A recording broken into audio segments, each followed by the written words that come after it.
From the Ground Up by Noell Jett. My girlfriend actually recommended me this book. A couple builds a home, has kids, builds a brand, explodes on TikTok, and the mom wrote a little bit of a something about it, and probably not in that order. And no other YouTuber has reviewed this. Jettsetfarmhouse. What's the story behind it? What were the ups and downs? Let's talk about it. In this video, I'm going to talk about the chapters, things that stood out to me, things I liked, anything I didn't like about the book, which I don't think there was any of that. Things I learned, and obviously as stated, the story behind it and the ups and downs. I'm also going to go over some standout quotes from the book, who I recommend this book to, and what books to maybe check out next. And just so you guys know, there are affiliate links in the description. If you buy anything through those links, like maybe this book, then I get commission, which helps me build this channel and keep making these videos. Welcome back to my channel. My name is Sam, and I want to make self-growth normal, because people shouldn't have to look this information up. It should just be mainstream knowledge. If you agree, then please make sure to smash that like button. Chapter 1 is Rich or Poor. Okay, well, it sounded like her childhood was kind of terrible. Her parents were just as much, if not more, scared of the financial consequences of treatment of family illnesses than family illnesses themselves. After growing up in poverty, she realized she could either live the rest of her life in chaos or claw so hard to get out of it that whether she did or not successfully, she at least tried her very hardest. Chapter 2, When the Going Gets Rough. Here she talked a little bit more about what sounded like a very oppressive childhood. The people who ran that school that she went to, basically, I'll put it this way.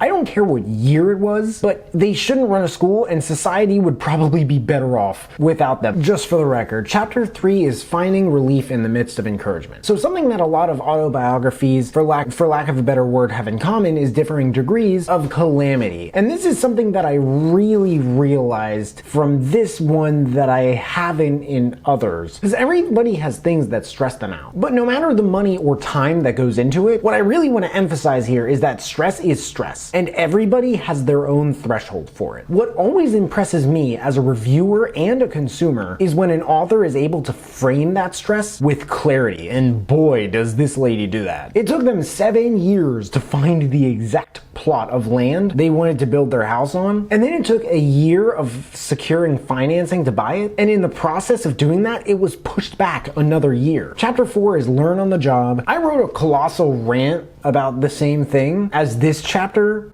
from my own point of view. College degrees, they're not necessary. They really aren't, guys. Seriously. Unless they're necessary for your desired occupation. And this is only becoming more true as time goes by. I'll drop a link to that ginormous rant in the description. I don't remember the last time I went so much into like research and stuff like that just to put a video together. But this is where they figured out that they genuinely, literally could build a farmhouse from the bottom up, learning things along the way that only textbooks could barely get by teaching you 15 years ago.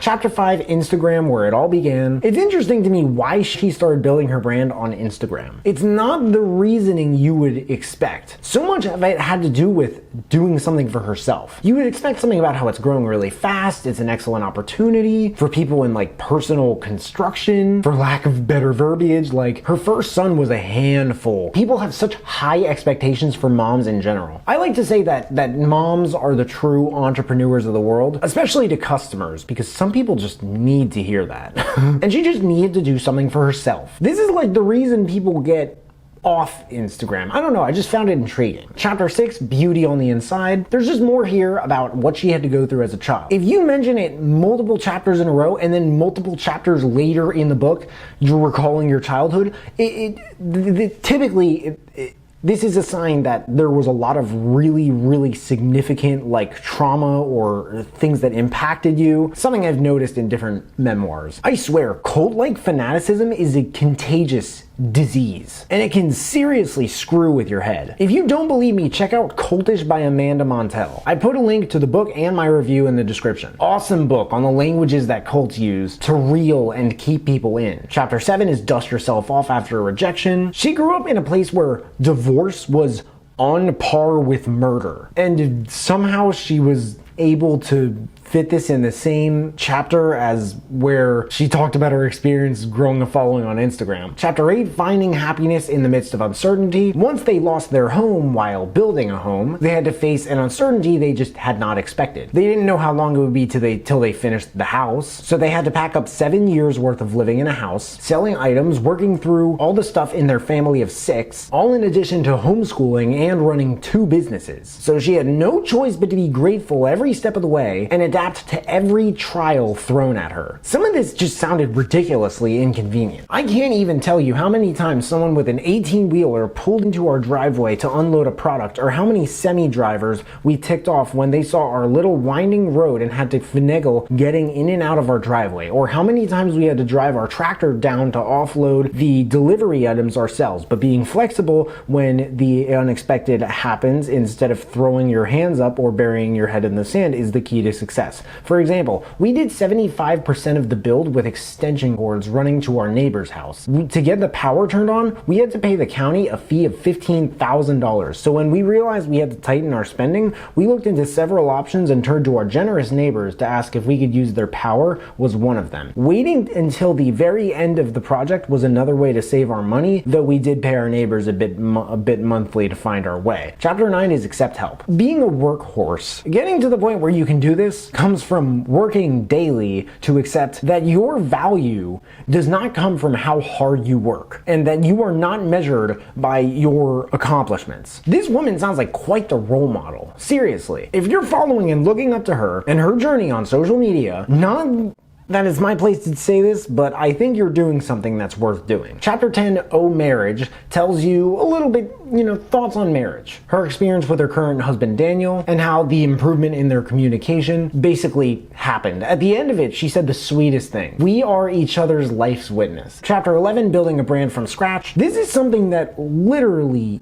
anyone can do. And what drives me insane is how few people seem to understand this. It's risk-free, and it requires nothing but a phone.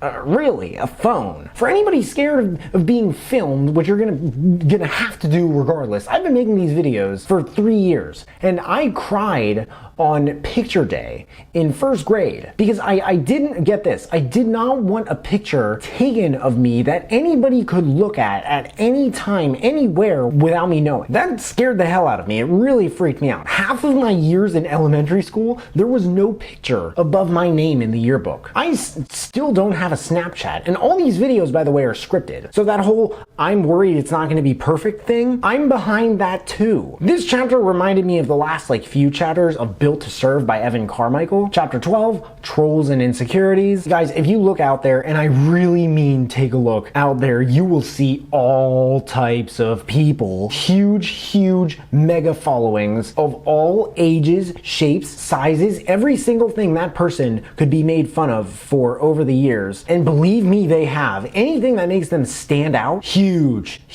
followings. Huge! And who knows how much they make on everything from ads, sponsorships, affiliations, maybe merchandise. Sounds worth it to me. That's just a bonus. More importantly, who knows how many people have decided to keep going and not give up on being themselves and living their lives because of those influencers. You want to talk about influence? And then you have chapter 13, monetize through social media. I was really impressed with this chapter. I'm actually making a video about takeaways from this chapter and different ways that I learned to monetize through social media, namely Instagram and TikTok, and I'm gonna put that out too. I'm gonna put a link in the description for you guys. I had a feeling this chapter and building a brand from scratch would be the crux of the book for people who themselves are looking to straight up build brands and monetize through social media. Was I right? Yes, very. Especially with this chapter. A huge quote that stood out to me was that she said, instead of thinking of social media like driving down a street, say point A to point B, think Think of it as a highway that splits into a dozen different directions with a dozen different exits. All exits are available to you, and you can take any exit to get back onto the highway at any time. That's what makes social media even more powerful than something like opening a candy shop downtown. Instead of opening one store in one location and putting all your hours and energies into getting people into that one store to purchase one set of items, you're using your time and all your opportunities to profit from a dozen or more avenues. Chapter 14, Patience and Peace. Lastly, you have the chapter about how here it's going to take a long time and patience, and it's not going to be perfect, and this sort of ties everything together. I like this book. It was a topsy-turvy, quick, it was brief memoir that again proves there is no limit to the power of the human mindset. If you agree, kudos to you. If you don't, you might want to check it out. Quotes. I didn't know exactly what I was dreaming for, but the hope to live a different life was so strong that it carried me through my darkest days. What is the key difference between successful and unsuccessful accounts on social media? The willingness to analyze and adapt. Direction 1. I would really recommend this book for any moms with dreams. Direction 2. If you like this book, you might really like Built to Serve by Evan Carmichael. Also The Third Door by Alex Banayan, about thinking outside of the box to get through to people. From the Ground Up by Noell Jett. There's a link in the description if you guys want to check it out and read the reviews. That and all the other books I mentioned in this video if you want to check those out too. If there are any other books that you guys want me to check out and review, please let me know in the comments below. Also let me know if you checked out this book and you liked it. But hey, make sure to smash that like button, subscribe if you haven't already, because I don't get why people watch this far into my videos and they don't subscribe. But if you have subscribed and you want to turn it up just a notch and turn on that notification bell to get a notification whenever I drop new videos, that would mean the world to me. Thank you guys so much for watching. I really appreciate it. You can find me everywhere, and I will see you then.